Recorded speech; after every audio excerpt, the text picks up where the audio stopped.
It's an honor to be speaking with you tonight as we continue in the Life of Christ series. The text that we're going to be looking at tonight is Matthew 12, verses 38 through 50. Now, this is just a small glimpse into what some biblical scholars refer to as Jesus's busy day. So before we read that, just a little background. As we've been studying out in the life of Christ, we see all the signs and miracles that Jesus is doing as he carries out his ministry. Right? He's fulfilling all of the messianic prophecies that we see and read about in the Old Testament, healing the sick, raising the dead, calming the storm, forgiving sins. Yet the religious leaders reject him. They don't want to admit that Jesus is the Messiah. Right? We even see a little earlier in that busy day, earlier in this chapter, that the religious leaders were saying that Jesus performs these signs and miracles by the power of Satan. So Jesus addresses this. He rebukes them.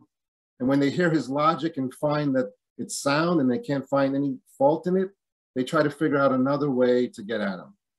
And that's where we pick up in verse 38, the sign of Jonah. And it reads, "Then some of the Pharisees and teachers of the law said to him, 'Teacher, we want to see a sign from you.'" Now, we know from the context and from the background that they aren't really looking for a sign, right? They've already seen many signs and miracles. They just want to see what he's going to do, what he's going to say, how they can get at him. So in verse 39, he answers them, "A wicked and adulterous generation asks for a sign, but none will be given it except the sign of the prophet Jonah. For as Jonah was 3 days and 3 nights in the belly of a huge fish, so the Son of Man will be 3 days and 3 nights in the heart of the earth." So here Jesus does give them another sign. He's letting them know that Jonah, while he was in the belly of that big fish, so he would be buried in the tomb for 3 days. And as Jonah was spit out of the big fish on dry land, so Jesus would be resurrected on the 3rd day. Jesus is telling them that I'm going to die and I'm going to rise again on the 3rd day. And if you reject me, there's going to be consequences. He's saying that rejection will bring judgment. And he goes on to give 2 examples, Nineveh and Sheba. So let's take a look at those in verse 41. "The men of Nineveh will stand up at the judgment, and this generation with this generation and condemn it. For they repented at the preaching of Jonah, and now something greater than Jonah is here." Now, Jesus is saying to the people that the people of Nineveh was the capital of the Syrian Empire. He's saying that when Jonah went there, they believed the message. The message was that the city was going to be destroyed in 40 days. Now, they didn't want the city to be destroyed, so they repented and they turned to God, and God spared them. Jesus is saying that that generation of Ninevites will stand up at judgment and judge you because they believed the message of Jonah. And Jesus is saying, I'm here and you're not believing me, and I'm the Messiah. If that wasn't enough, he goes on to give us another example. Verse 42, "The queen of the south will rise at the judgment with this generation and condemn it. For she came from the ends of the earth to listen to Solomon's wisdom. And now something greater than Solomon is here." So if you remember from the book of Kings, Solomon was the richest and wisest man in all the world. And the queen of Sheba heard how wise he was, and she made that long journey with all the stuff that she had just to go meet him. Jesus is saying that the pagan queen of Sheba made this huge trip to go see Solomon because she heard of how wise he was. And I'm greater than Solomon, and I'm here, and you're not listening to me. Now, this nation had the Messiah, and they rejected the Messiah. The generation of Ninevites, they had Jonah. The queen of Sheba and her generation had Solomon. So who is the sign to this generation that we live in today? It's us. Brothers and sisters, it's you and me. We get to proclaim in our community the message of Jesus Christ. We need to take this seriously. There are people all around us that don't know the message of Jesus Christ. We have the message. We have the completed gospel. We have the good news, and it's our responsibility and privilege to take it into this world. Then Jesus goes on to tell a story here in the next few verses.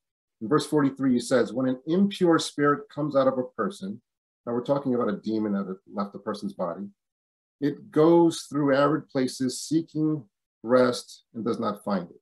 Then it says, I will return to the house I left.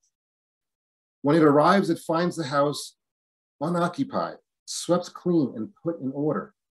Then it goes and takes with it 7 other spirits more wicked than itself, and they go in and live there. And the final condition of that person is worse than the first. That is how it will be with this wicked generation. Here, Jesus is talking about the nation of Israel. He gives a great illustration of a person that's demon-possessed. The demon leaves the person cleans up their life, or at least they try to make it look good, but they don't trust in the Messiah. So the demon comes back with 7 other demons, and they get back into the person, and it gets even worse, right?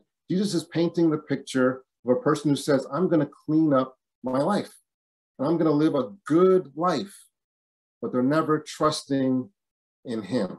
The nation of Israel was trying to live good, trying to keep all the Mosaic laws, and yet they missed the Messiah. And Jesus is saying it's not going to be good for you in the end, for the one that rejects the Messiah. There are a lot of people in this world that think that if they just live a good life, that they're going to get God, that if they do more right than wrong. That's not what Jesus is saying here. And we need to make sure that the world knows the real message of Jesus Christ.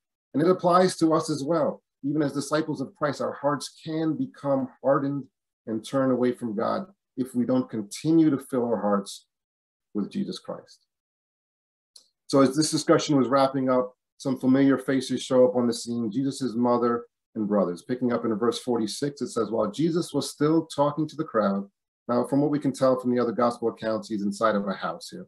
His mother and brother stood outside wanting to speak to him. Someone told him, your mother and brother are standing outside wanting to speak to you. So he replied to them, who is my mother? And who are my brothers? Pointing to the disciples, he replied, pointing to the disciples, he said, here are my mother and my brothers. For whoever does the will of my Father is my brother and sister and mother. Like Jesus had a physical family, right? He had a father in Joseph, a mother in Mary, his brothers, James, Joseph, Simon, and Judas. He had sisters, we know at least 2. He was from a household of at least 9, right?